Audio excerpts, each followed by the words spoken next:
Hello. Hey, Moses Bawo. CDMC in zo phok na chi. Sakhan tai sakhan nga zo ke na chi eno ya. Namit dim dek eno. Hong khang ni nge ya. Nazol te kur eno ya Moses Bawo. Tai ngen sakhan teng zo nai ke zo phok hi zo hi na chi chi hong eno ya.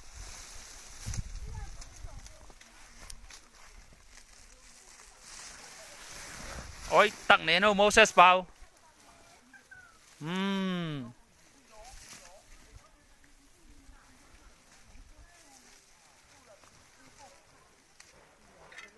mi pin na sẽ tặng vậy tàu thầy tàu ngay na sẽ mạ sao mi tai nghe pen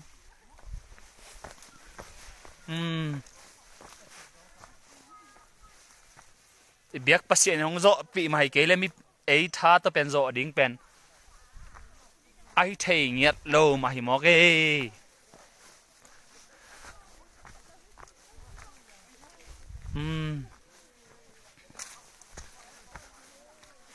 na se ma sa mo ke na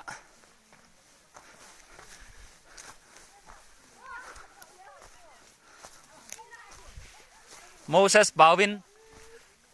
namit dim te kin nen ni la zo phuak CDMC in ten zo phuak hi chin lai sunga na ong ken la Moses Pau namit dim te kin nen no ka zo phuak ko hiam si yang ten zo phuak lo hiam US ngam bu ba Donald Trump yang na lak lai yo mo ya hida ni na inaw ten un tak na luang som ki pek khet na hi ja zong ya kul ja zong khat ki phum nai lo mo ya hida ni na omi tu ni ibiak pasianin golazo na hong pie na mi pi ten tai gen ui tal te kur mi pi te sok ta tak ene ken ji zia ta hi Moses Pawin zuo phuak azo pi piong chi CDMC in hi video ai tak record in lan eno mi pi te nuam takina again hi thu neo mai ma het keina na sema ma mo ge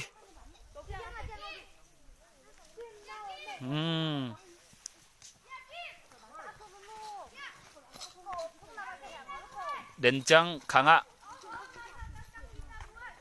aluang ken lai lo aluang lang nai lo zong om chi to jong en sok lai ding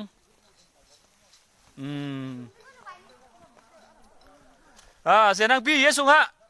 Moses Pau na CDMC in tele lot thu son chi hi chang atu video to na set ta tha som ki je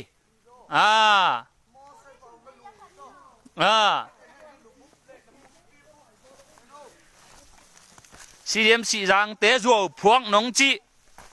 zo phuak hiam phuak lo hiam na set tak in ne no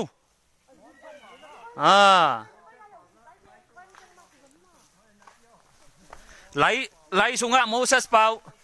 zuo phuak chi khong ina nong ngen gen tun ya Donald Trump yang na gen la nen sak lai yo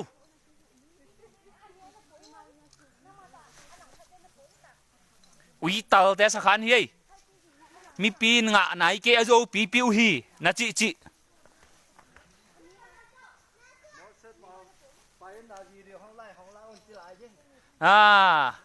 video hong khang nung ya siapa to nào te to ui tal te sakhan ui te i om na sẽ tắc nen theo ngay le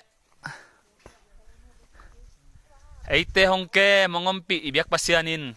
min than pa toy na nga ton tung ta he no le amen